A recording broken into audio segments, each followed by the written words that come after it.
PowerPoint. Let's go ahead with our next slide.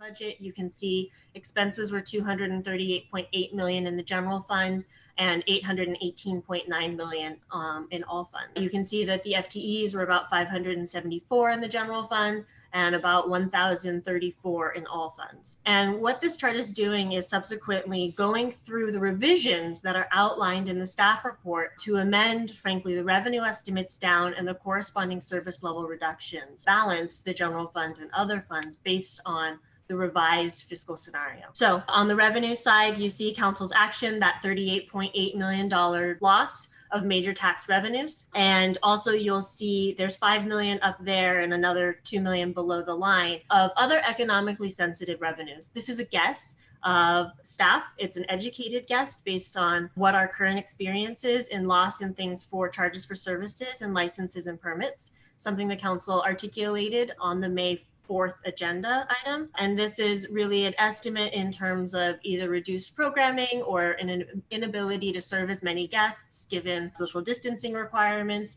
as well as just a downtick if we do hit recessionary period in terms of development. So you'll see that staff has balanced this strategy ultimately to the full impacts of both the 38 million and that 8 million overall. As you look through then, there's about $43 million in general fund reductions. As Ed alluded to, we try to balance the ongoing and the near-term impacts. We obviously don't know necessarily the difference in how ongoing the downturn that we're seeing right now will last.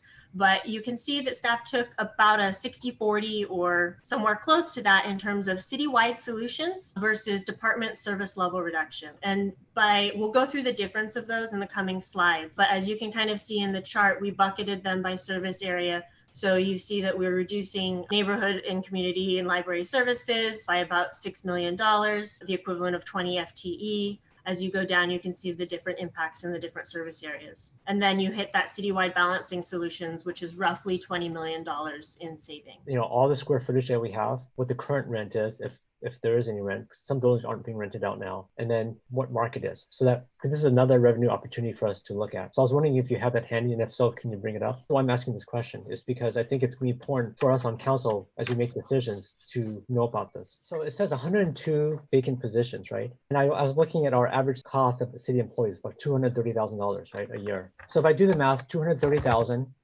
times 102 positions, that's $23 million, right? I mean, let's say, I think the city manager already did a hiring freeze. So let's say we don't fill these 102 positions. Is this $23 million right off the bat right here that we have? Or how does it work? Because that's why I'm asking the question, because it looks like that's a lot of vacancies and this was budgeted, and the average cost of a city employee is $230,000 a year. Do the math, that's $23 to $24 million a year, right, of vacancies. So of that 39 million, if you could just subtract off this, are we not almost there? So that's why I wanted to understand the vacancies a little better.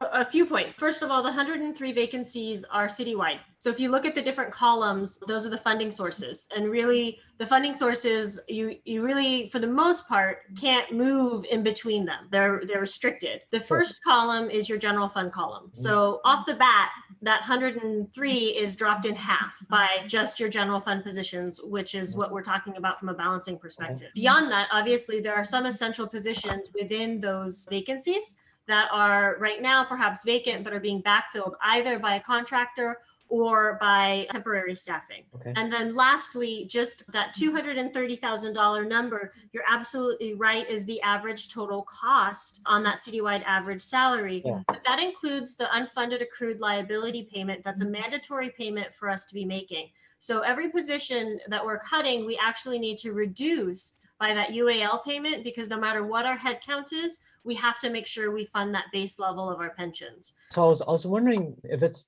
possible for our process to divide up the cuts, like the gigantic table of cuts you guys have, like on 30 pages or whatever, divide that up into, there's things that are very visible to residents, right? Like crossing guards, right? Or closing a library, right? And then there's things that are not very visible or aren't very impactful or don't really add a lot of value. Like for instance, 5 PR people or social media people we have in our city that cost us over $1 million, right? So there are things that like crossing guards and libraries, and then there's like, $1 million plus with PR people, right? So is it possible for us to divide up those hundreds of lines into the services that the residents use and then others, right? And that way, I think will help us as council to understand the priorities better in terms of what needs to stay, what needs to go, right? I think part of the challenge there is, residents use all the services in Palo Alto and communications folks, and there's some residents who may value the communications more than the library. So